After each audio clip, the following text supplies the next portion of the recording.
guys! Ngayon guys, magluluto tayo ng maruya. Ayan, ito ang ating mga sangkap.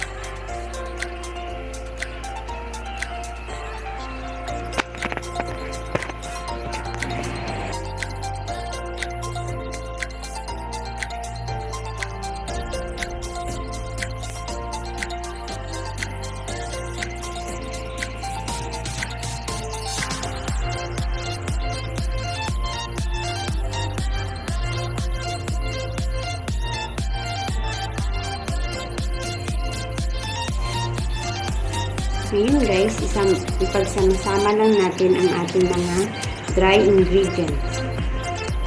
Ganitong harina.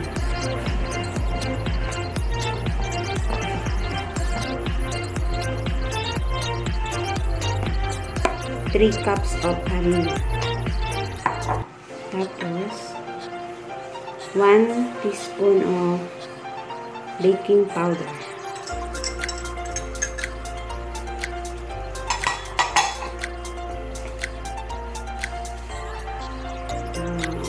1/2 cup of sugar.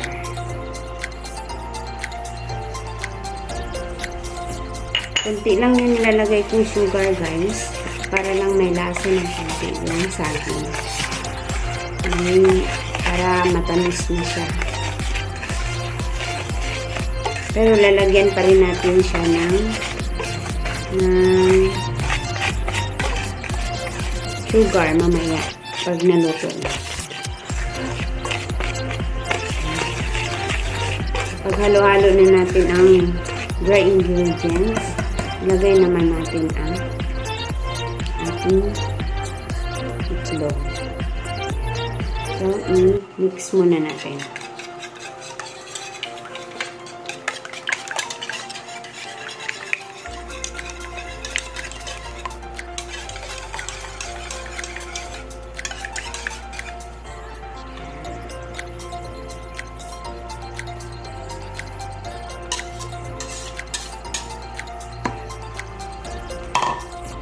Tapos, maglalagay naman tayo ng vanilla.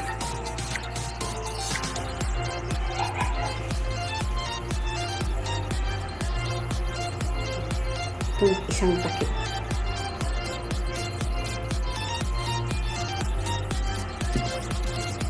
Tapos,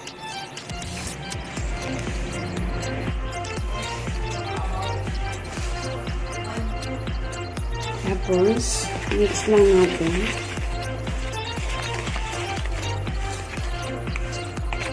Tapos maglalagay tayo ng water.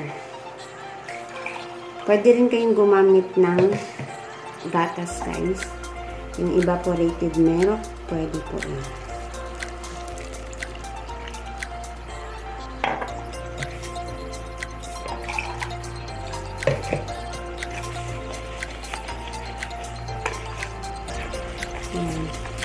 Haluin lang natin mabuti.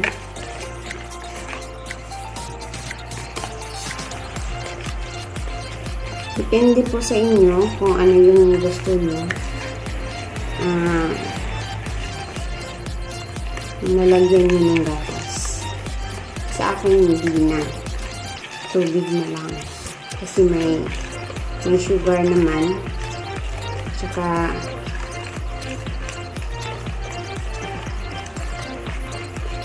merienda namin.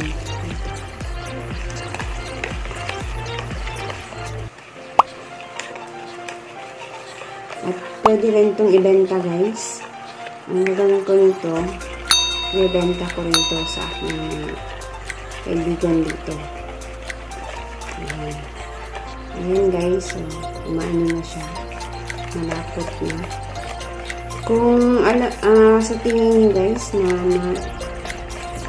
labnaw pa siya, dagdagan nyo na lang ng harina.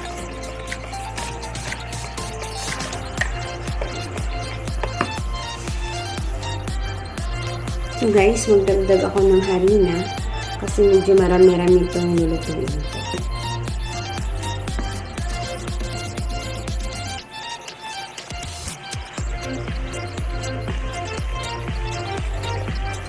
Kahit anong harina guys, pwede yung gamitin dito.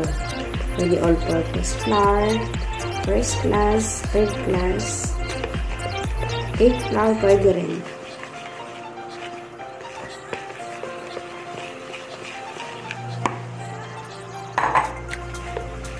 Ayan. Ayan guys, malapot na. So, mag-add pa tayo ng kaunting tubig.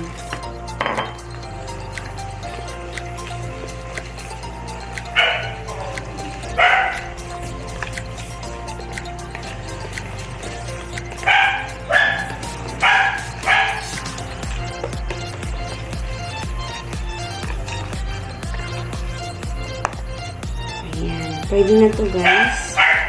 So, mag-ano na tayo. Sasalang na natin guys. Painit na tayo ng kawali. Yan, ilalagay na natin yung mantika. Yan guys.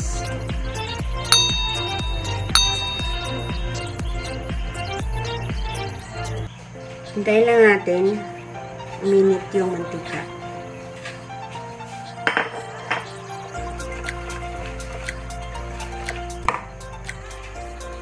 Ayan guys, sausaw lang natin sa ating mixture ang saging. So, ilagay na natin sa kawali. Ayan, ilalagay lang natin sa ating mixture ang ating saging. Ayan. Tapos, baliktarin.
Ayan guys, baliktarin na natin. Susunod na.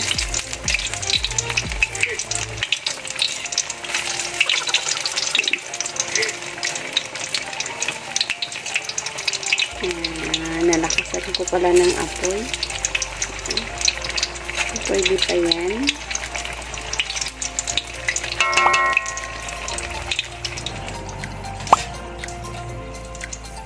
Ayan, luto na yan guys.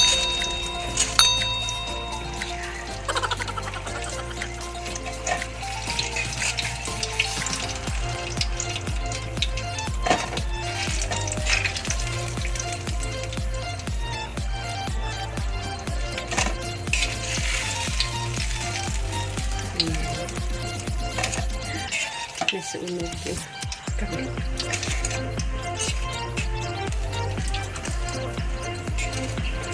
Pa-brown muna natin.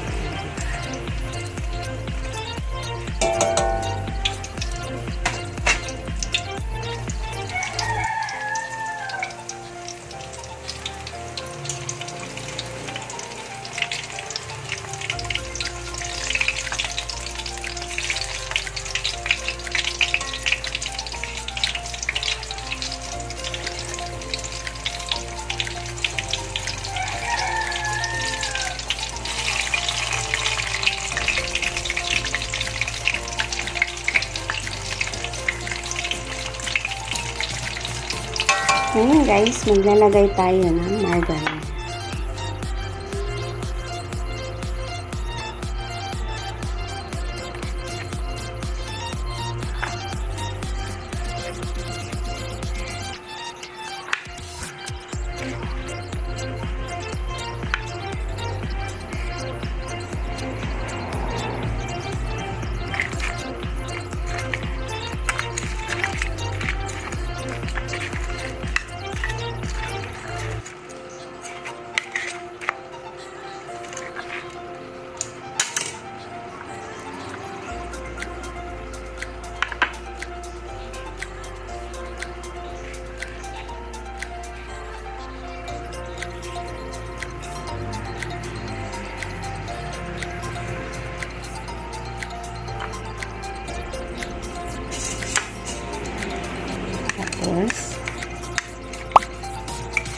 Sausaw na natin sa ating asukal.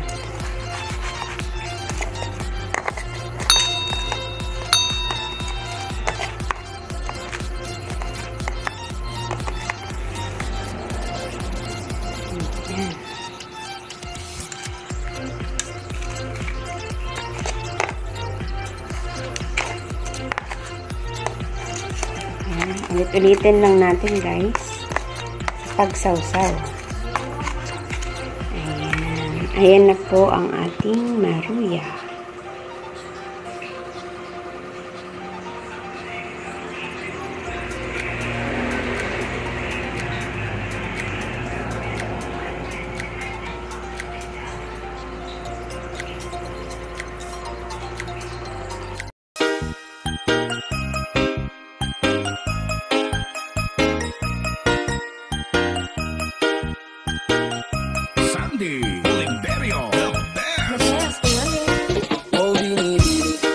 Just touch my body.